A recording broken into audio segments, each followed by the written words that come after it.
بنو عمر بن عوف قبیلے کی صلح کرانے کے لیے حضور تشریف لے گئے. واپسی آتے ہوئے وقت کچھ لگ گیا. صحابہ یہ سمجھے کہ حضور کو وہاں مصروفیت زیادہ ہو گئی ہے تو چلو نماز کا وقت جا رہا ہے تو ہم جماعت کر لیتے ہیں. تو جماعت شروع ہو گئی. حضرت ابوبکر صدیق رضی اللہ تعالی عنہ کو مصلی پہ کھڑا کر دیا گیا. چونکہ ایک موقع آیا حضور نے حضرت ابوبکر کو مصلی پہ کھڑا ہونے کا حکم دیا. مروا ابا بکر فلیصلی بالناس. یہ حضور نے ایام مرض میں فرمایا. ابو بکر کو حکم دو کہ وہ لوگوں کو نماز پڑھائے. حضرت عائشہ رضی اللہ تعالیٰ عنہ فرماتی ہیں کہ میں نے کہا حضور وہ رقیق القلب ہیں، جب مصلی پہ آپ کو نہیں پائیں گے تو وہ گوارا نہیں کر پائیں گے، یہ حکم کسی اور کے لیے ارشاد کر دیجیے. حضور نے پھر فرمایا مروا ابا بکر فلیصلی بالناس. ابو بکر کو حکم دو کہ وہ لوگوں کو نماز پڑھائے. کہتے ہیں میں نے پھر یہ بات کہی. جب تیسری مرتبہ ہوئی تو حضور غصے میں آ گئے. فرمایا کسی قوم کے لیے مناسب ہی نہیں کہ ابو بکر ان کے اندر رہتے ہیں اور امامت کوئی اور کروائے. ابو بکر کو حکم دو کہ وہ مصلی پہ کھڑے ہو. اب یہ موقع بھی ایسا تھا، سب صحابہ نے کہا کہ حضرت آئیے. تو حضرت ابو بکر صدیق رضی اللہ تعالیٰ عنہ مصلی پہ کھڑے ہو گئے. پیچھے صحابہ کی صفیں بند گئی. نماز شروع ہو گئی. اتنے میں حضور بھی فارغ ہو گئے. قبیلے کے صلح کے لیے گئے تھے، کام ہو گیا. حضور واپس تشریف لائے. دیکھا تو جماعت کھڑی ہے. اب حضور پیچھے جب تشریف لائے تو صحابہ نے دیکھا کہ حضور آ رہے ہیں تو انہوں نے راہیں چھوڑ دی.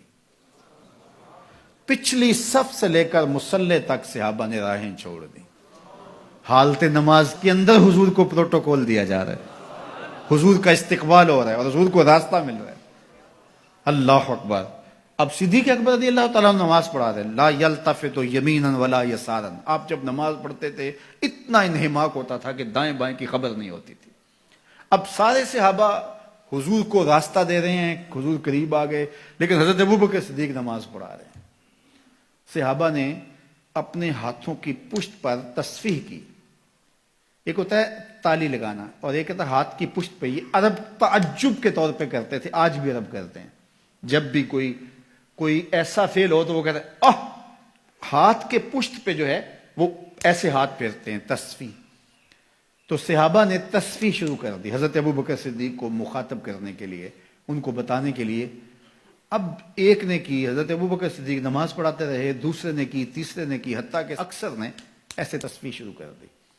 حضرت ابوبکر صدیق سمجھ گئے کہ کوئی غیر معمولی واقعہ ہو گیا ہے. تو انہوں نے تھوڑا سا غور کیا تو جان عالم کھڑے تھے.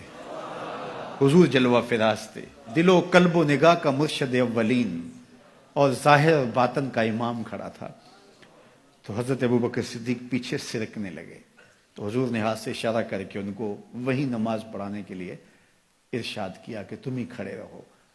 لیکن حضرت ابوبکر صدیق اشارہ دیکھنے کے باوجود پھر تشریف لے آئے اور حضور پھر مصلی پہ تشریف لائے، نماز پڑھائی، سلام پھرا. پھر حضرت ابوبکر صدیق سے مخاطب ہوئے.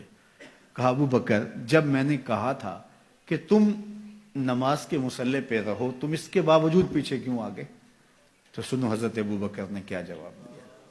یہ سارا واقعہ بخاری میں ہے. حضرت ابو بکر نے کہا ما کانا لابن ابی قحافہ ان یؤم رسول اللہ. یا رسول اللہ صلی اللہ علیہ وآلہ وسلم، ابو قحافہ کے بیٹے کی یہ جرأت کب ہوئی کہ رسول اللہ کے آگے کھڑا ہو کے نماز پڑھائے؟ اللہ اکبر. اب حالت نماز میں حضرت ابوبکر صدیق رضی اللہ تعالی عنہ پیچھے سے رکھ گئے اور حضور مصلی امامت پہ آتے ہیں. صحابہ نے راستہ چھوڑا. یہ ہے رسول اللہ کی تعظیم، یہ ہے رسول اللہ کا پروٹوکول. ہمیں تاریخ بتاتی ہے کہ صلح حدیبیہ کے بعد سیدھا فتح مکہ ہوا ہے، کوئی جنگ درمیان میں نہیں ہوئی. جب امت نبی کی تعظیم کرتی ہے تو کفار کے دل میں رعب پیدا ہوتا ہے، اور جب امت نبی کی تعظیم نہیں کرتی تو کفار دلیر ہوتے ہیں. یہ جو خاکے روز تراشے جا رہے ہیں اور یہ روز قیامتیں توڑی جا رہی ہیں، یہ کوئی اتفاقاً تھوڑا ہو رہا ہے. یہ سب کچھ اس لیے کیا جا رہا ہے، سب کچھ اس لیے کیا جا رہا ہے کہ امت کے سینوں سے حضور کی محبت کا جوہر نکال دیا جائے، حضور علیہ السلام کی تکریم ان کے سینوں میں کم ہو جائے.